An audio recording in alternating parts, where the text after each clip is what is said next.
All right, everyone. So, Boruto 2 Blue Vortex Chapter 36 has officially been released, and I'm here to give you guys my review.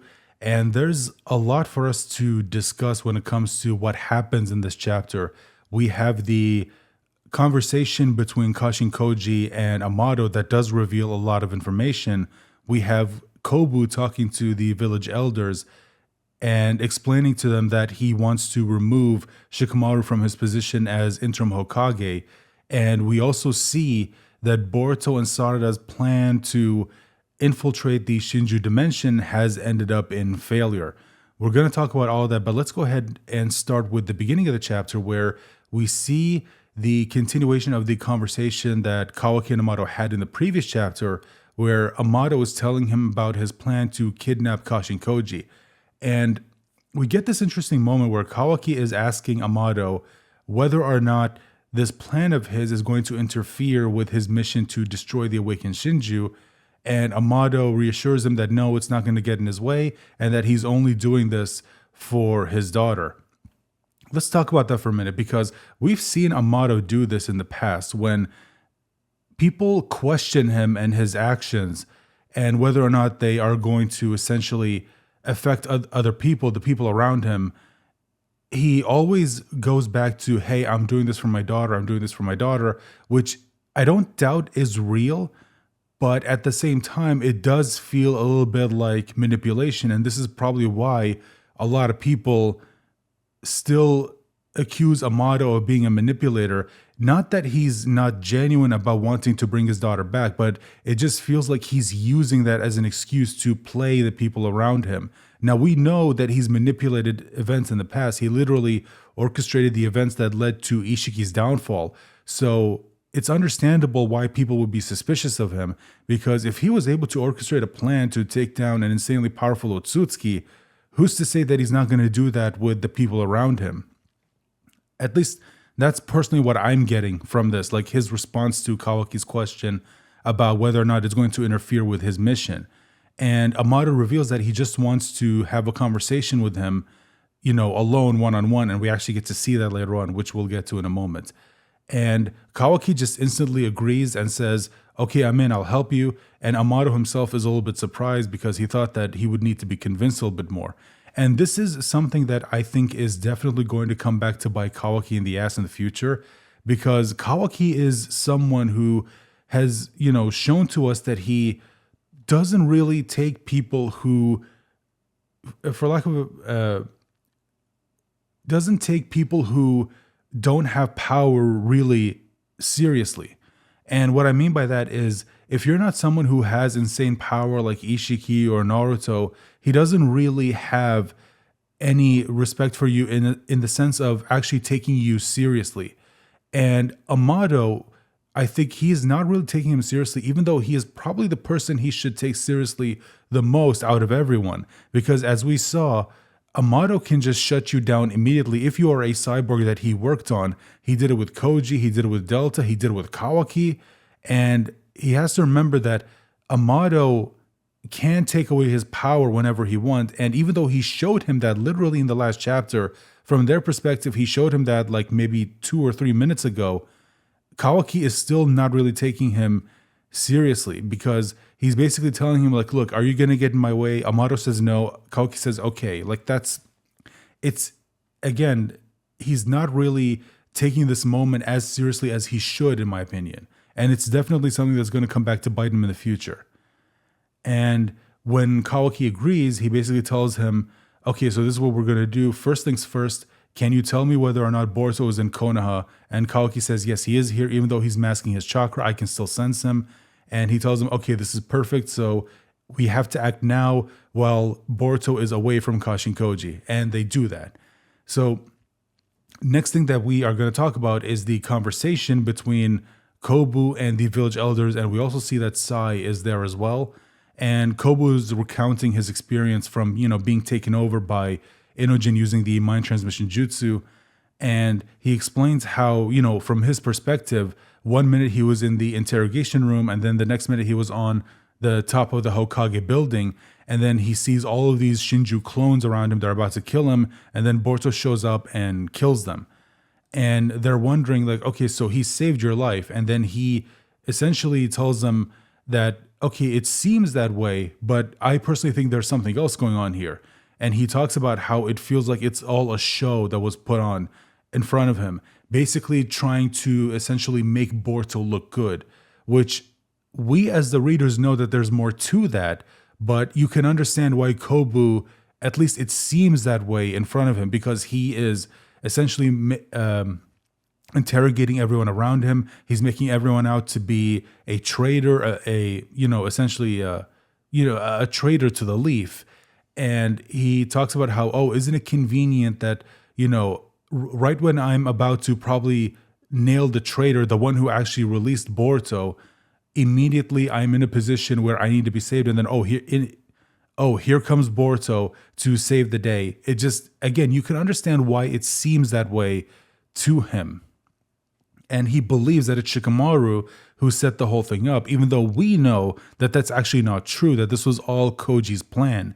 And if you go back to, I can't remember which chapter it was, but the chapter where he does get saved, we had that moment between Boruto and Koji, and Boruto just straight up asks him, like, did you plan all of this?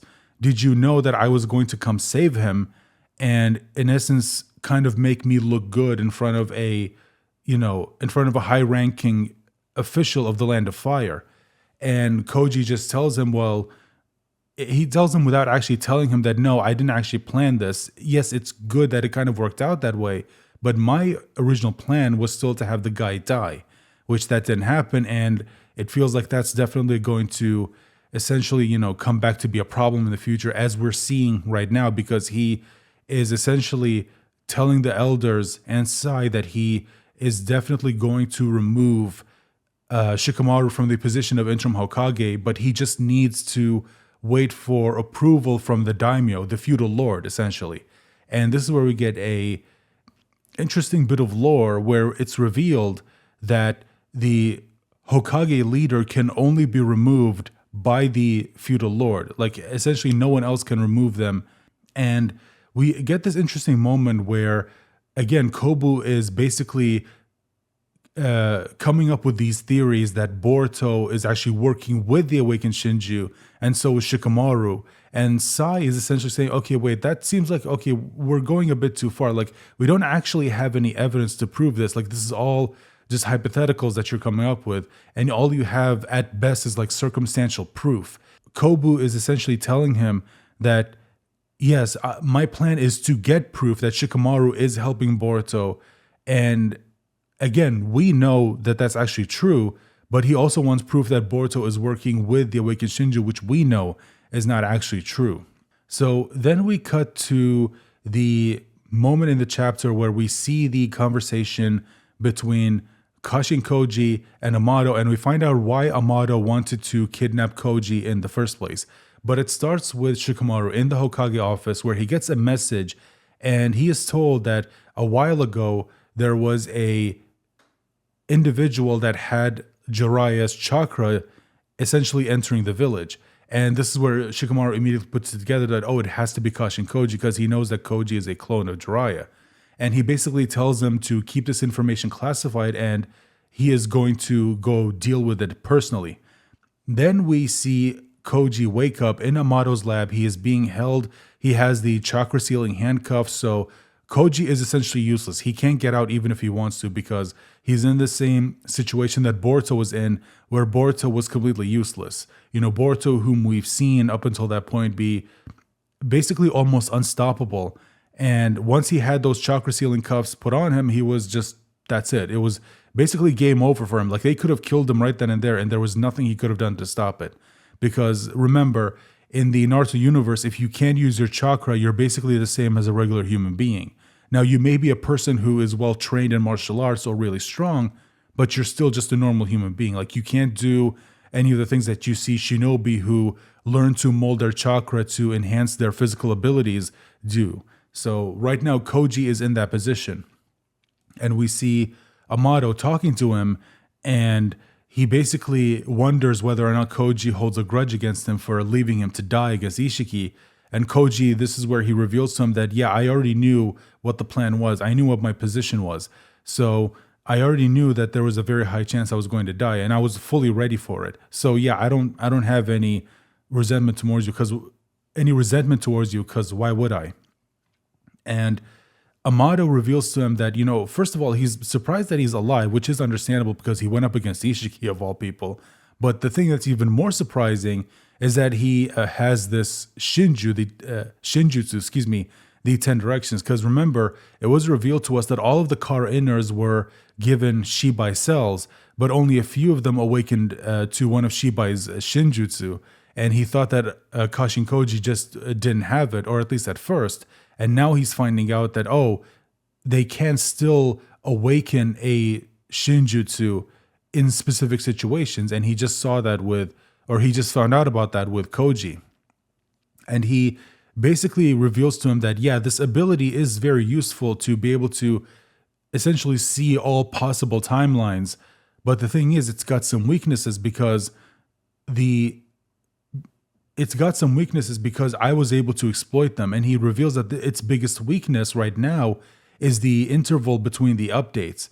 So he basically tells him that we need to do something about this. Like, you can't have this much time in between updates, because the thing is, if I was able to exploit this weakness of yours where, okay, you get an update, you see the future, and basically right now you have to work to make sure that everything follows whichever specific timeline you picked from all of them that you saw that essentially is the best in your opinion. And he basically tells him that, okay, but it's not 100% perfect because look at what just happened. You saw the future, but you didn't see any of this happening, because if you did, you would have done things to prevent it. And Amado was in a situation where he was able to take advantage of it. And he basically reveals to Koji that you can't be so arrogant to think that just because you can see the future that you've got everything figured out. And again, he's reminding him that if I could do this, other people can do it too. And I'm not even a shinobi. So you have to think about that. And he basically reveals to him that he did some work on his brain waves, where he was able to essentially reduce the time between updates. That way, they won't be caught without any information like what happened just now. And he is, again, talking to Koji in a way to essentially make Koji believe that he is not an enemy, that, hey, I'm not here to, work against you. I'm not working against you, actually. Like, I'm actually trying to help you, because helping you means helping to destroy the awakened Shinju. And, destroying them would actually be beneficial to all of us. And this is where we see another moment where Amado is essentially using emotion to try and basically manipulate his opponent, technically, to essentially, drop any and all hostilities, because he's telling him that, look, I'm doing this for you, I'm doing this for all of us, and I'm doing this because, I'm actually worried about you, and, so on and so forth. And that's why I did this, where I basically experimented to shorten the time between updates. And yeah, again, we saw this with Kawaki, and now we're seeing it with Koji, and we keep seeing this over and over with him, where he, again, is using love in a way to sort of manipulate whoever it is that he's talking to. Now we get to the most interesting part of this entire conversation for me.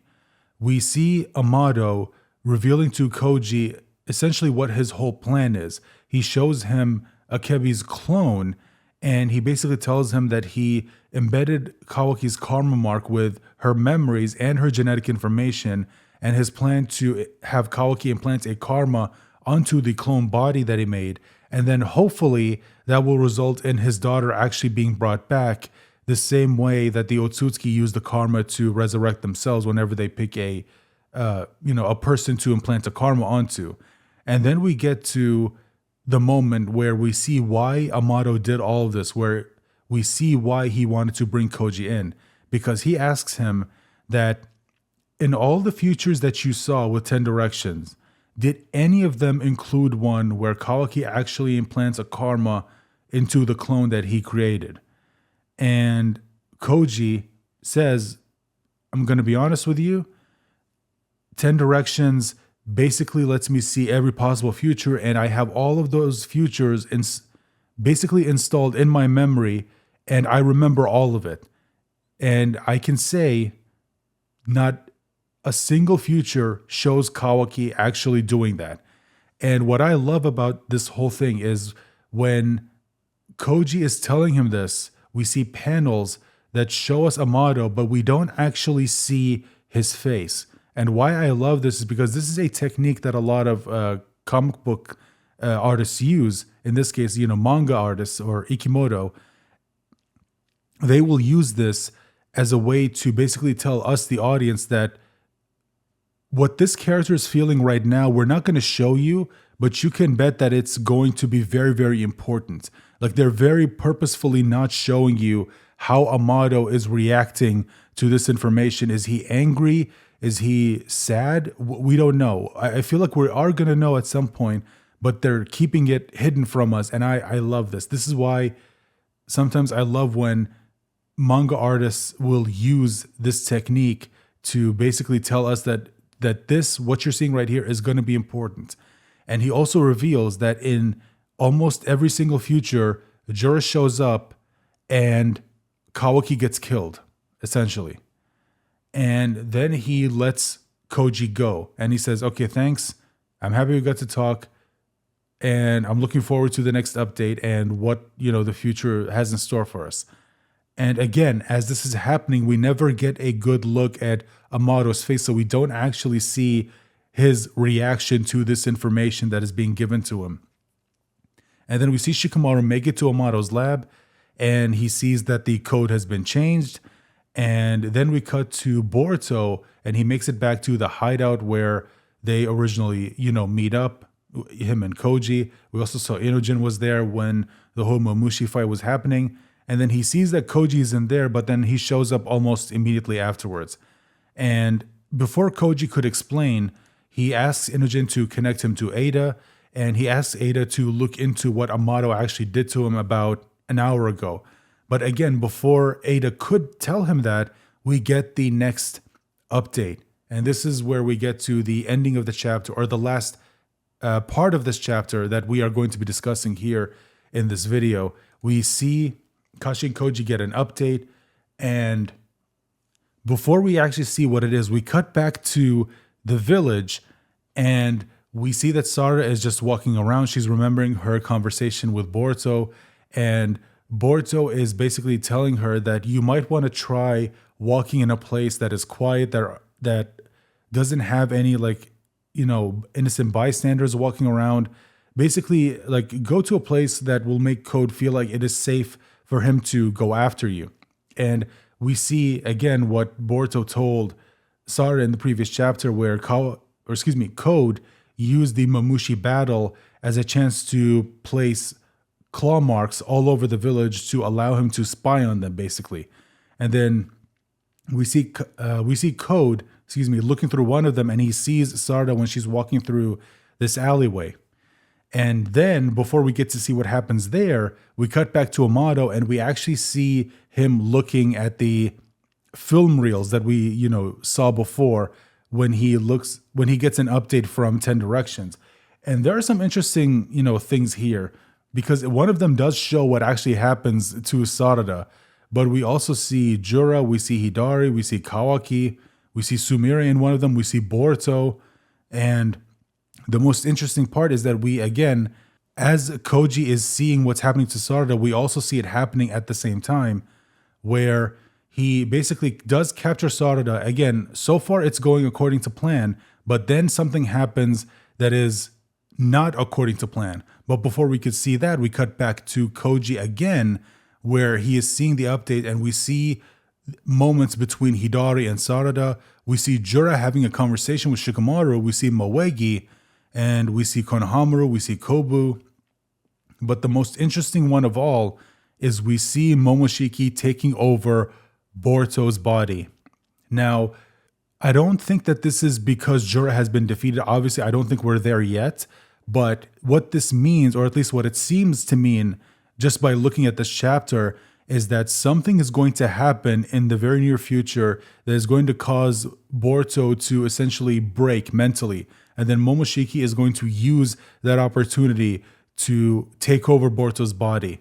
Now, if anyone's wondering, okay, well, how do you know this is him taking over Boruto's body and not just Boruto, using Momoshiki's power, is because from the way it's drawn, Boruto's left eye is closed and his right eye is open, and you see the horn sprout. And what's interesting is that it's the full horn, because if you remember, after the fight with Ishiki, when Boruto was taken over by Momoshiki, one thing that Boruto did right when he was, coming to, is he broke the horn. And then from then onwards, every time Boruto was taken over by Momoshiki and the horn grew, it was always the same horn that was broken off. But now it's full, like it's returned. So that is, to me, like very interesting. And then Amado comes back and he is telling Boruto, okay, I need you to listen calmly. And he tells him that his plan with Sarada is going to fail. And then as he is telling him this, we cut back to what's going on with Sarada and Code. And then Code shows that he is removing the flying Raijin markers that he gave, or that Boruto gave to Sarada, excuse me. And then he figures out that, oh, this is how Boruto is using teleportation. He teleports to these markers. And I do like this moment because it is showing us that Code is actually not stupid. And yes, I know there's a recurring meme or the recurring joke of Code being, kind of stupid, but Code is actually not as stupid as, as people may think he is, because he actually is kind of intelligent. Like, he did actually come up with smart plans. It's just that he is consistently going up against people who are stronger than him, and it ends up making him look kind of weak as a result of that. And he basically figures out that, oh, your plan was for me to take you to the Shinju dimension, and then Boruto was going to use these to teleport there, and you were going to fight against them to try and destroy them. And he throws them away, and Sarada, realizing that their plan has failed, tries to use her Mangekyo Sharingan, but just as Code says, it is too late, and he basically pushes her through the claw mark. Now, whether he actually takes her to the Shinju dimension, we don't actually know. But based on what we saw with Koji's update with 10 Directions, I think she actually did get taken there, because we do see what looks like a confrontation between Sarada and Hidari. And then Boruto, of course, after being told this, immediately teleports to where Sarada is. But Koji at the same time is trying to tell him not to go. And as he's about to warn him why, Boruto disappears. And then he goes back to where Sarada was, but sees that she's not there. And the flying Raijin markers that he gave her are there on the floor, and it's not with her. So he basically has no way to actually help her. So she's basically on her own. So Sarada, whatever she's about to go through, she's going to have to go through it alone without Boruto's help. Now, I personally really like this. Again, this makes Code look good. This makes Code look like a more credible threat. And what I do love is that the moment we see where Sarada cuts on her left Mangekyo Sharingan, which to this day we still haven't seen what that eye can actually do. So it's clearly saving it for the future. Like, they're saying to us essentially, like, it's not time yet for you guys to find out what this eye can actually do. We're saving it, and we're probably going to find out about it in the near future, because we do know that there is going to be a confrontation between Sarada and Hidari, which is where we are probably going to see that left eye's power actually activate, or make its debut in the story. And I also do like that Sarada was separated from Boruto, because I gotta be honest, one thing that I kind of didn't like is that it seems like they're always relying on Boruto. So having a moment where one of the characters has to actually essentially not rely on Boruto, like they have to actually do it by themselves, I actually do like this. If that's indeed what we are getting, and that they are not going to have some way of Boruto getting there and then just managing to save the day again. But that's basically where the chapter ends. So overall, I thought that this was an okay chapter. Again, there was a lot of dialogue, a lot of information being revealed to us. And I do like that we are, essentially getting to the point where we are finally going to see the rematch with Hidari. Like, it's clearly been building up for a while now, and I'm really curious to see where that ends up going. So with that being said, guys, I'm going to go ahead and let you guys go. Thank you so much if you watched up until this point. If you enjoyed this video, make sure to like, share, comment, subscribe. You know what to do. And I will hopefully see you guys for my next video, I will hopefully see you for my next review, which is for Boruto 2 Blue Vortex Chapter 37. Bye for now.